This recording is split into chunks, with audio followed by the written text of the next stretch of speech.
En una cripta sombría del Palacio Real de Madrid, entre candelabros de plata y cortinas de terciopelo carmesí, reposa lo que dicen es uno de los secretos más íntimos y perturbadores de la monarquía europea. No es un tesoro, ni una corona perdida, ni siquiera el corazón momificado de algún rey santo. Es algo mucho más personal, según rumores que han circulado por los salones palaciegos durante más de 2 siglos. Cuando Fernando VII de España murió en 1833, una parte específica de su anatomía fue extraída y conservada en un frasco de cristal lleno de alcohol. No hablamos de sus vísceras o su cerebro, sino de su órgano reproductor masculino. Esta historia, susurrada en corredores sombríos y registrada en crónicas prohibidas, se ha convertido en una de las leyendas más bizarras y embarazosas de la historia monárquica europea, pero podría ser cierta. Fue realmente el último gran símbolo de la masculinidad real española conservado para la posteridad en una botella como algún trofeo macabro. ¿Y por qué de todos los reyes de Europa fue precisamente Fernando VII quien terminó siendo recordado no por sus conquistas militares o reformas políticas, sino por el supuesto destino de sus genitales? Para entender esta historia grotesca y fascinante, debemos sumergirnos en la vida de uno de los soberanos más controvertidos y despreciados de la historia española. Fernando VII no fue simplemente un rey, fue un cobarde, un traidor, un tirano y, según sus propios súbditos, un hombre cuya masculinidad cuestionable se convirtió en el reflejo perfecto de la decadencia de un imperio que había perdido para siempre su gloria.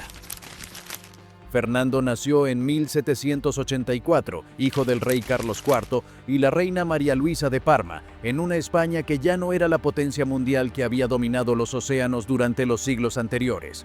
El imperio español estaba en declive terminal, había perdido sus colonias americanas, su armada había sido destruida por los ingleses y su economía estaba en bancarrota. Peor aún, la Francia revolucionaria y posteriormente napoleónica amenazaba con engullir toda la península ibérica. Desde muy joven, Fernando mostró una personalidad profundamente perturbadora. Era conocido por su cobardía, su tendencia a la traición y su incapacidad para mantener cualquier lealtad duradera. Aún siendo príncipe de Asturias, conspiró activamente contra su propio padre, llegando al extremo de escribir cartas secretas a Napoleón Bonaparte, pidiendo apoyo para derrocar a Carlos IV.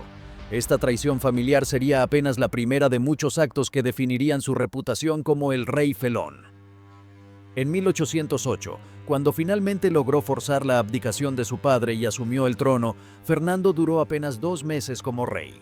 Napoleón, que había estado manipulando a la familia real española como piezas en un tablero de ajedrez, convocó tanto al padre como al hijo a una reunión en Bayona, Francia. Allí, en uno de los episodios más humillantes de la historia monárquica europea, Fernando renunció voluntariamente al trono español en favor de José Bonaparte, hermano de Napoleón, a cambio de una pensión francesa y la promesa de un castillo en Francia. Mientras el pueblo español se alzaba en una guerra sangrienta de 6 años contra la ocupación francesa, su rey legítimo vivía cómodamente como huésped en el castillo de Valensay, organizando cenas, tocando instrumentos musicales y coqueteando con damas de la corte francesa. Esta cobardía monumental fue vista por el pueblo español como la traición definitiva. Mientras los guerrilleros vivían en los montes luchando y muriendo por su patria, Fernando comía ostras y bebía champán en la mesa de sus captores.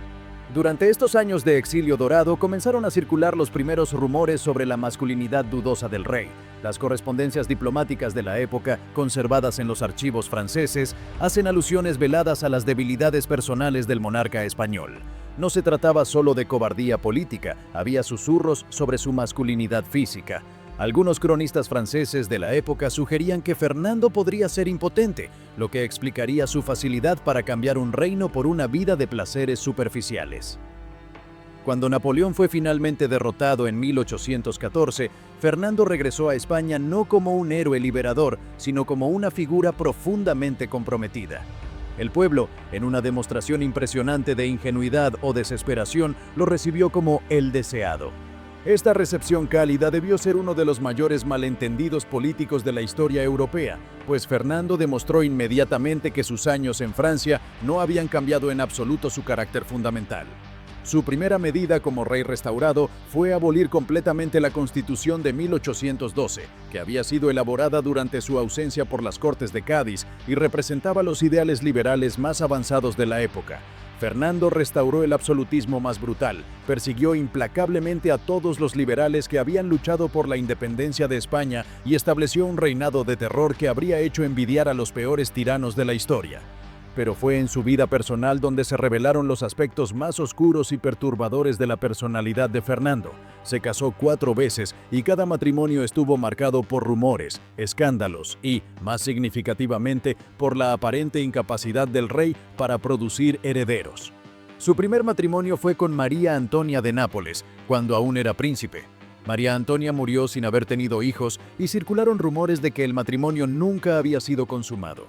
Su segundo matrimonio con Isabel de Braganza, hija del rey de Portugal, tuvo lugar en 1816. Isabel era descrita como una mujer excepcionalmente bella e inteligente, pero la pareja no tuvo hijos durante los 3 años que duró el matrimonio antes de la muerte prematura de la reina. Una vez más, se susurraba en los pasillos del palacio que había problemas íntimos entre los cónyuges. Su tercer matrimonio con María Josefa Amalia de Sajonia fue aún más embarazoso. María Josefa era una mujer pragmática y decidida que supuestamente habría intentado todos los métodos conocidos en la época para quedar embarazada. Se consultaron médicos, se realizaron oraciones especiales, se organizaron peregrinaciones y se organizaron rituales religiosos.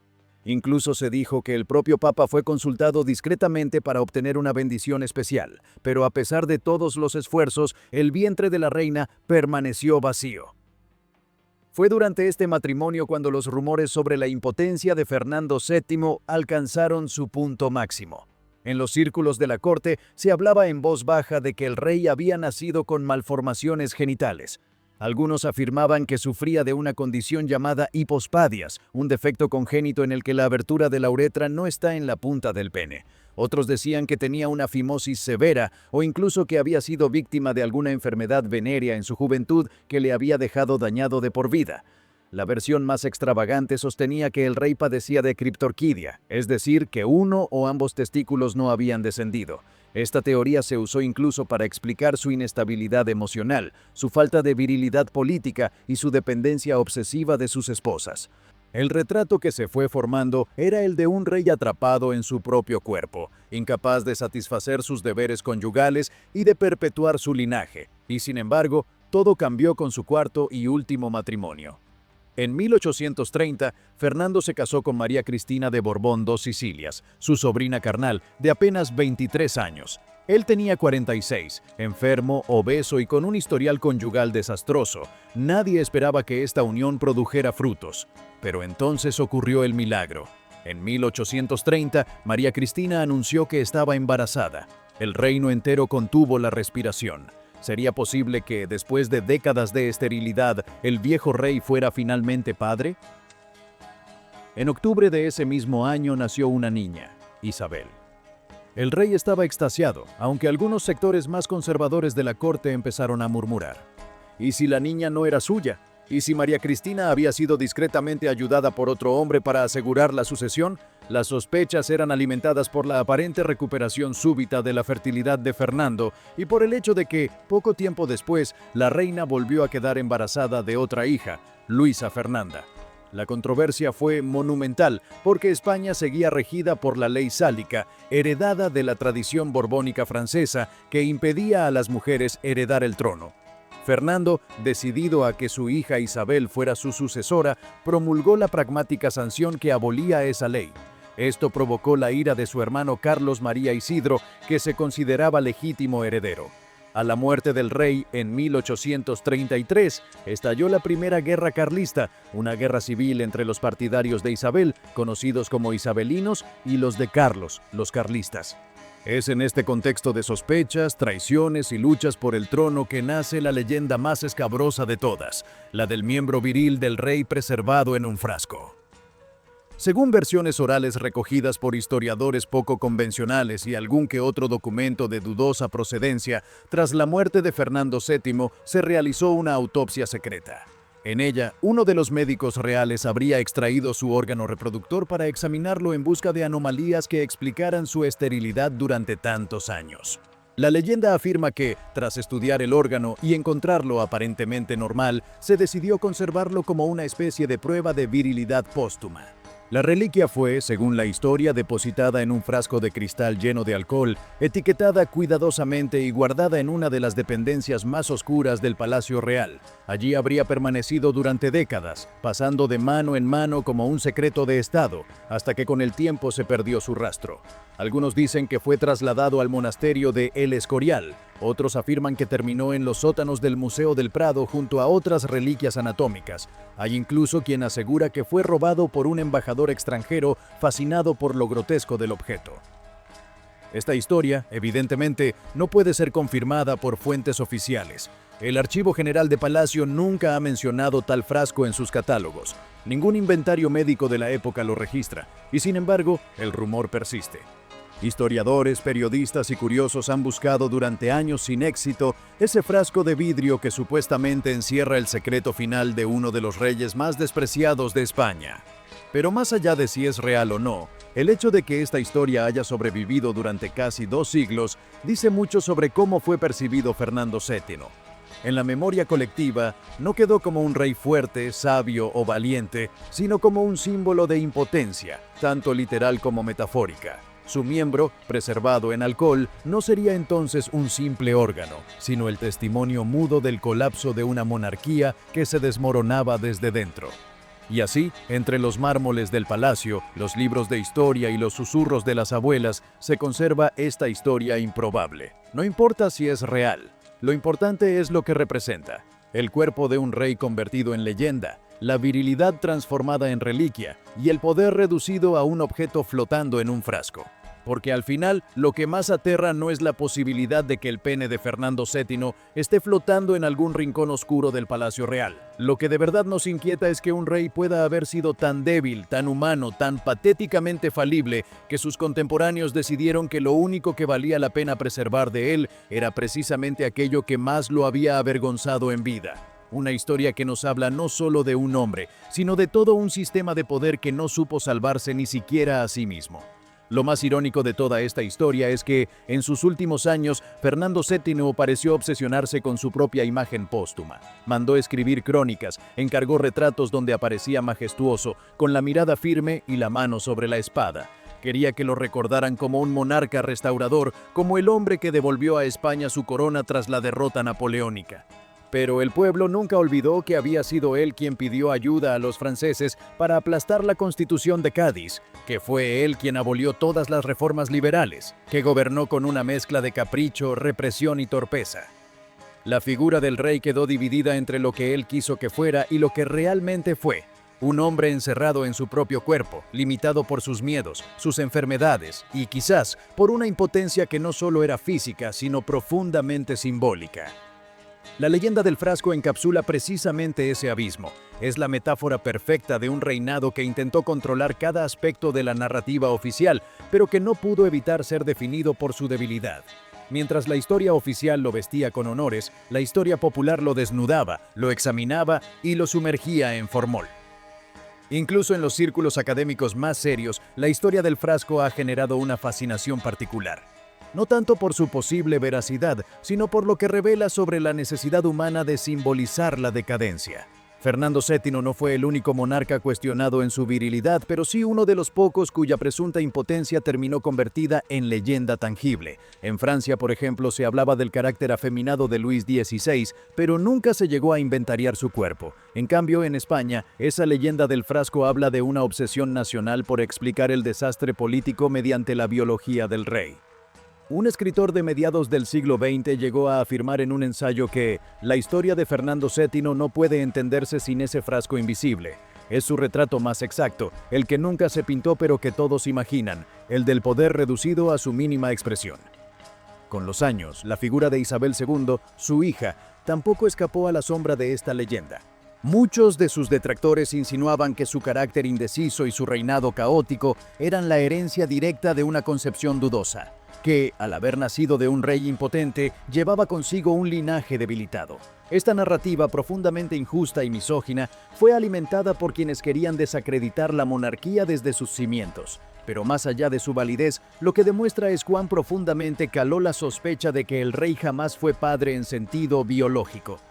Y aquí volvemos al frasco, a ese objeto que, según los relatos más detallados, medía unos 20 centímetros de alto, con un líquido ambarino que había comenzado a oscurecer con los años. Dicen que estaba etiquetado con una simple palabra: reliquia, nada más. Ni fechas, ni nombres, ni explicaciones. Solo una palabra que encerraba un mundo de preguntas. Uno de los relatos más intrigantes proviene de un supuesto testimonio recogido por un empleado del Palacio Real a finales del siglo XIX. Según él, durante unas obras de renovación en una sala lateral del ala este, se encontró un pequeño gabinete de madera que parecía haber estado cerrado por décadas. En su interior, entre papeles deteriorados y objetos médicos antiguos, había un frasco cubierto de polvo. Al sacarlo, notaron que contenía un objeto cilíndrico, de aspecto biológico, flotando en el líquido oscuro. No hubo acta oficial del hallazgo. No se notificó a ninguna autoridad.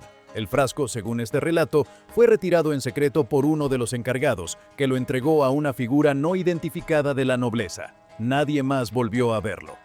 Este tipo de historias, imposibles de verificar pero imposibles también de borrar, han alimentado la leyenda durante generaciones. No importa si el frasco existió o no, lo esencial es que podría haber existido, y eso basta para que continúe flotando, si no en alcohol, al menos en la imaginación colectiva. Hoy en día, en visitas guiadas por el Palacio Real de Madrid, algunos guías, sobre todo los más atrevidos, susurran esta historia a los turistas con tono de confidencia. La cuentan como un secreto incómodo, un guiño entre lo grotesco y lo histórico. Nadie puede mostrar pruebas, por supuesto, pero eso es precisamente lo que mantiene viva la curiosidad, porque el morbo no necesita confirmación, solo necesita una posibilidad. En los rincones más oscuros de los archivos, en conversaciones entre historiadores alternativos y en foros de internet donde se mezclan los datos con la ficción, la leyenda sigue evolucionando. Algunos afirman que el frasco sigue existiendo, que está guardado bajo llave en un monasterio custodiado por monjes que conocen su historia. Otros dicen que fue destruido durante la Guerra Civil, en una explosión que redujo documentos y reliquias a cenizas. Hay incluso quienes sostienen que el objeto fue vendido en secreto a un coleccionista extranjero, fascinado por lo obsceno y lo histórico.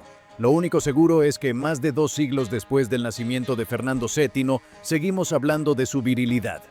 No de sus leyes, ni de sus tratados, ni siquiera de sus guerras, sino de ese frasco invisible que se ha convertido en su verdadero legado.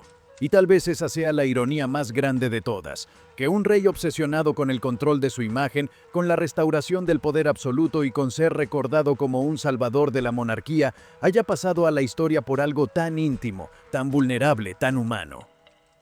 Quizás, si pudiera vernos desde su tumba, no estaría molesto por la historia. Quizás incluso se sentiría satisfecho de que su nombre siga vivo. Después de todo, ¿qué otro monarca puede decir que ha pasado a la eternidad no por su corona, sino por lo que se supone que flotaba en un frasco? En ese sentido, Fernando VII logró lo que muchos reyes desean y pocos consiguen: ser inolvidable.